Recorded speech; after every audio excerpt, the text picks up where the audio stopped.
What's up, everybody? Marty Martin here. This is the Geek Myth Podcast. I am your host. I just watched the greatest movie, 2019. One of the greatest movies made from the past 10 years. And it would definitely go down as one of the best movies ever made. Joker.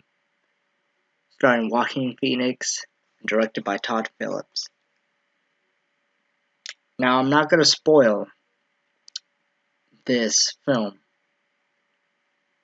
but all I can say is it's definitely not.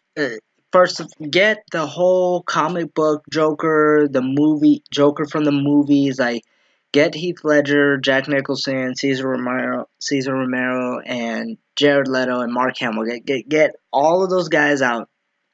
Okay, you can't really compare them to this Joker because this Joker is definitely, they made him more realistic, like way more realistic. Like, this is a real person. Like Heath Ledger, like compared to the Heath Ledger Joker and Joaquin Phoenix Joker, Heath Ledger's Joker is it's pure fiction, like unrealistic based on his like behavior and everything. Like, just no. Mm-mm. But this one felt very real. The violence, it, the way the violence was done, it looks real. It doesn't look fake. And I loved that they did make this movie rated R. But the Joker, he is not family friendly. He's not when you really think about it.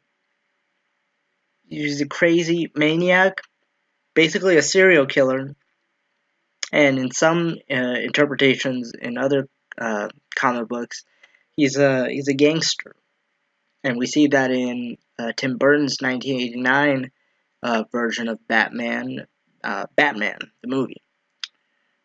So I went into this movie with an open mind, and I went into this movie not even seeing it as a DC film because it doesn't look like a DC movie. I mean, if we had other DC films that were made in this style and it was consistent, then yeah, because then there's a pattern right there. There's a specific structure that they have. But this one is literally like a Martin Scorsese movie. This is a combination of Taxi Driver and The King of Comedy. They literally are. But it's a great movie. I loved it. Yeah, very unpredictable. Heath Ledger, like you thought his version of the Joker was unpredictable. Phoenix is unpredictable here. Like scary, like you feel nervous. You feel very uncomfortable. It was just amazing. And not only that, they said Heath Ledger was a method actor. And they said that's what made him a great actor. Joaquin Phoenix, he didn't need to do method acting. He just did it. Just pure natural talent. Now, I'm going to be real with you.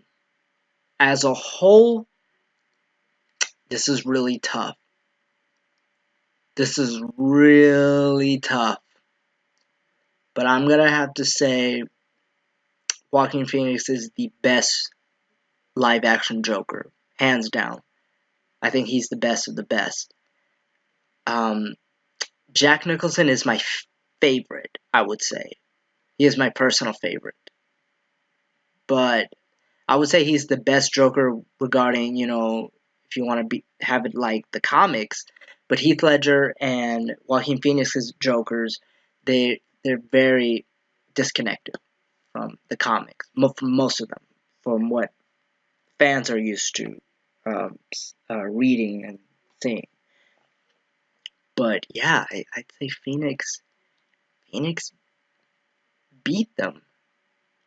I mean, look, well, overall, the greatest Joker ever of all time. There will never be a person like this guy, but it's animated Mark Hamill.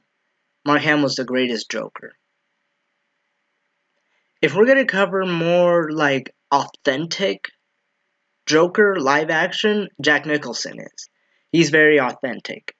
Heath Ledger, they definitely did something new. They wanted to make him more edgier and more psychotic. Of course, they wanted to focus a lot about his psychopathy.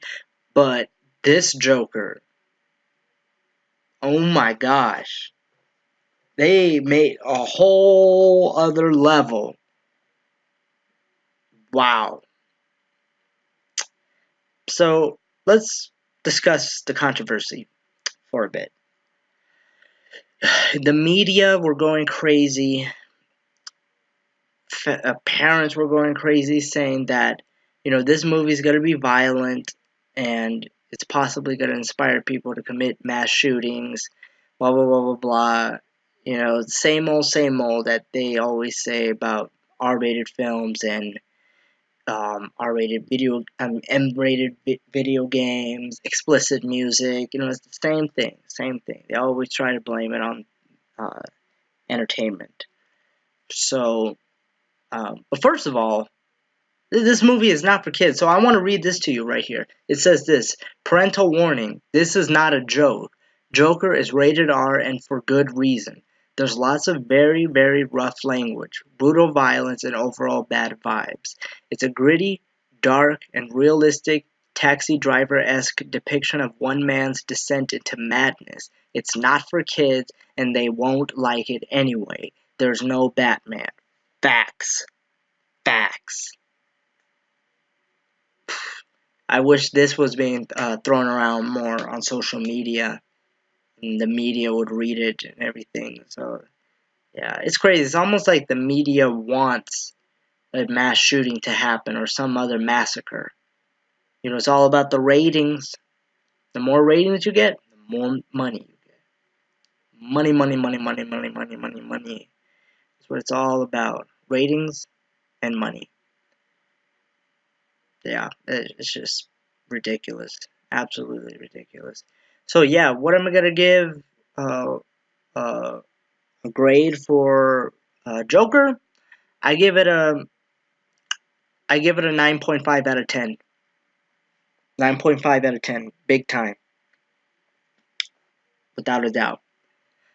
So yeah, guys, go see this movie. Uh, if, don't do what a lot of other people did. Do not go into the movie theater expecting it to be like DC films. Do not. As a matter of fact, I suggest you watch, if you haven't seen them, watch Martin Scorsese's two films, Taxi Driver and The King of Comedy. Both of them star Robert De Niro, and Robert De Niro actually has a role in Joker, which is pretty cool. And his character is actually loosely based on a character in The King of Comedy. So yeah, I would say watch those two movies before you go see it. I mean, I think that would be a good idea. That way you understand more of the references and where the film is going. But if you want to be entirely surprised, okay, then go see it. Some people, again, they were expecting like a superhero villain uh, vibe, but Todd Phillips specifically said that don't expect it to be like the comics. It's separate from them, no connection. So that's my advice. So yeah, go see the movie, grab your popcorn and soda, and enjoy the film. All right, everybody, that's it for this episode. Um, live long and prosper. May the force be with you.